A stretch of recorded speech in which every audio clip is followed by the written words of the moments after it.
Hi, this is Ryan Shellhammer from Heights High School, and now I'm going to be talking about my second of the 5 new technologies. And this one is going to be a website that I found this summer called discoverlife.org. I actually happened upon it just in my own research looking for specific plants. But this is a useful website for discovering life. And it's actually a really great key to use to identify a variety of living things. And it has all these options. It's actually still under development, but it's pretty extensive. If I clicked on all living things, I could go to different keys for every one of these options, even up to anemones, and even some smaller simple organisms. So this will be fun for me as I'm teaching zoology this year to help kids use this. My plan is to use this to have kids just kind of do some research, use it, get familiar with it, and then I can start taking them out on trips and identifying birds based off of their characteristics. So, for example, we'll hop into birds. I can identify birds based off a variety of characteristics. So the way I'm going to do this is I click this ID Nature Guides, and then I find my topic that I would like to cover, vertebrates of North America. So I click on that, and then this is where it gets interesting. Now I can go through a variety of checklists and single this out down to a specific bird. So I know that it was a bird that was perching on a branch.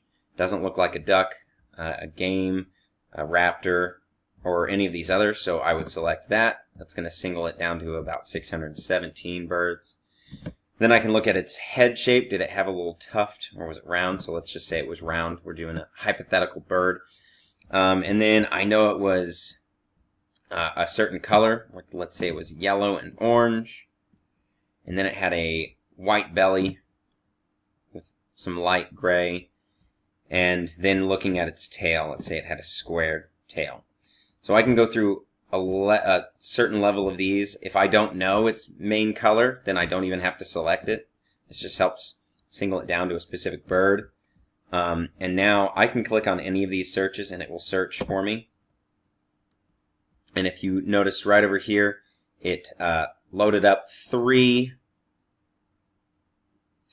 different birds. So let's say I click on this black-capped chickadee, Hoacile atricapillus, and now it gives me all the information about it. So I see that it's got yellow dots over here in North America, so I'm like, okay, yeah, I was in North America, and maybe this is the exact look of the bird that I saw right here, and now I know that I saw a black-capped chickadee. It even breaks it down to other parts of it. Lets me know that it is a vertebrate in the class Aves, and then family or family genus right here.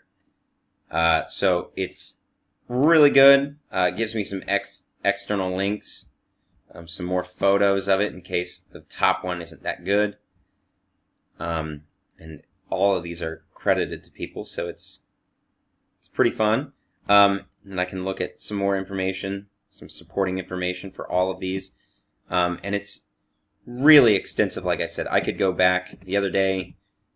Someone was trying to identify a specific mantid, a mantis, a praying mantis, and I could have come over here and searched under insects. And for me, my most common one is identifying plants. I'm huge into plants, so this is a fun website where they can identify a variety of organisms and is really good and really helpful. The only limiting factor is you have to be really, you have to have a pretty good memory or a pretty good picture prior to of what your bird looks like. Otherwise, you're relying on just your memory. I couldn't remember if it had a crest or a rounded top. So it's really guided too. So it's a really fun website. I use it all the time and plan on using it here in the future with my zoology kids.